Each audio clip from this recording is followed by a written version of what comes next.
As night fell, the three remaining Kaurava warriors, Kripacharya, Kritavarma, and Ashwatthama, found Duryodhana lying fatally wounded on the battlefield. Duryodhana recounted how Bhima had struck him below the waist, influenced by Krishna's guidance. He sighed. Even Yudhishthira scolded Bhima for it, not to mention Balarama. Fate works in mysterious ways. Yesterday, I was an emperor surrounded by kings. Now, I am a dying man, barely clinging to life. The sight of their fallen leader moved the three warriors deeply. Ashwatthama, overcome with emotion, declared, "O great king, I can never forgive even Yudhishthira, who hides his deceit behind a mask of righteousness. He tricked my father, his own teacher, with a lie. But nothing pains me more than seeing you struck unfairly by Bhima. I swear to you, I will avenge this insult and the death of my father. I will kill the Pandavas, the Panchalas, and their armies, all in front of Krishna himself. Just give me your blessing." Duryodhana, pleased by Ashwatthama's resolve, responded, "Son of the greatest archer, I know your words are not empty promises. You are my last hope." Then, turning to Kripa, he asked for water. Kripacharya fetched a pot of water from a nearby hermitage, and Duryodhana used it to anoint Ashwatthama as the new commander-in-chief of his army. As he did so, Duryodhana said, "Mighty hero, I should have appointed you long ago. I know you will destroy the Pandavas. Kripacharya and Kritavarma, please assist him." Both warriors nodded in agreement, and the three climbed into their chariots, heading east toward the Pandavas' camp to fulfill their mission. The charioteers brought their horses to a stop near a pond so the tired animals could rest. Three warriors, Kripa, Kritavarma, and Ashwatthama, found shelter beneath a large banyan tree. Kripa and Kritavarma, exhausted after many sleepless nights, quickly fell asleep. But Ashwatthama, troubled by thoughts of revenge, couldn't rest. As he sat lost in thought, he noticed an owl silently circling a group of crows that nested in the branches above. The crows, unable to see in the dark, were defenseless against the owl's attack. The sight stirred something in Ashwatthama. He woke Kripa and Kritavarma, sharing with them a plan he had devised.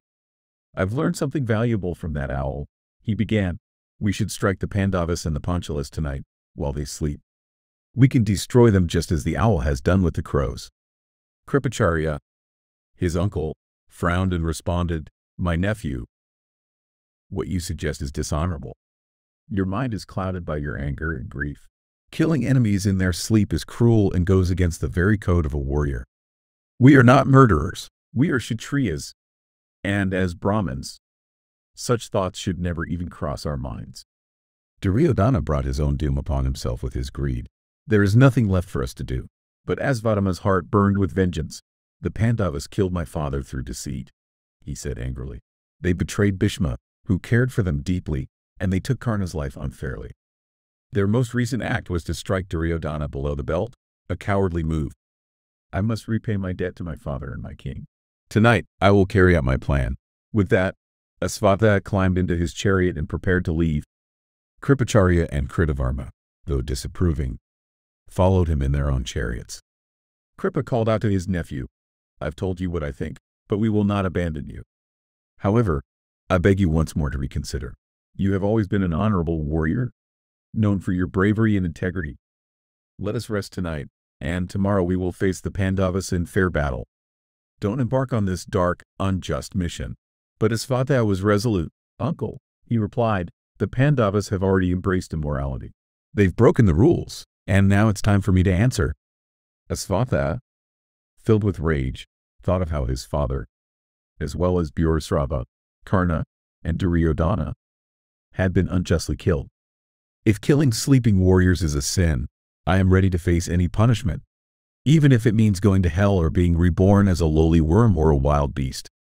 Tonight, I will kill Drishtadyumna, the Pandavas, and all the Panchalas. I will bring peace to my father's soul and deliver the news to my king before he dies." Kritavarma and Kripa, although troubled, agreed to follow him. They knew that violence breeds more violence, and once the cycle of immorality begins, it leads to endless destruction. Even a man of noble birth and great wisdom can be consumed by the desire for revenge. Ashwatthama approached the Pandava camp, while Kripa and Kritavarma stayed at the entrance. As he prepared to begin the massacre in the dead of night, a strange feeling came over him. Suddenly, he saw a vision of Lord Shiva, the god of destruction. Unshaken, Ashwatthama asked for Shiva's blessing. In response, Shiva handed him a sword. Ashwatthama began by attacking Duryodhana, brutally cutting him to pieces. Next, he killed Uttamaja and Udamanyu in the same ruthless manner. The soldiers guarding the camp tried to raise the alarm, but Ashwatthama swiftly silenced them. Those who attempted to flee were cut down at the gates by Kripa and Kritavarma. Even Draupadi's sons and Sikandi, who awoke and tried to fight back, were slain by Ashwatthama. The camp fell into chaos, and in the cover of darkness, Ashwatthama destroyed everything, killing soldiers, wrecking chariots, and decimating the cavalry and elephants.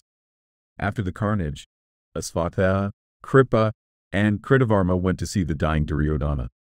Ashwatthama dropped his bow and arrows, leapt from his chariot, and embraced Duryodhana, resting the king's head on his lap.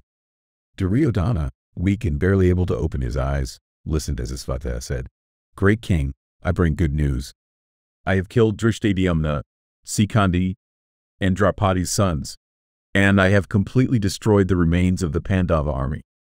Ashwatthama, filled with bitterness, continued, "Only 7 from the enemy's side remain alive.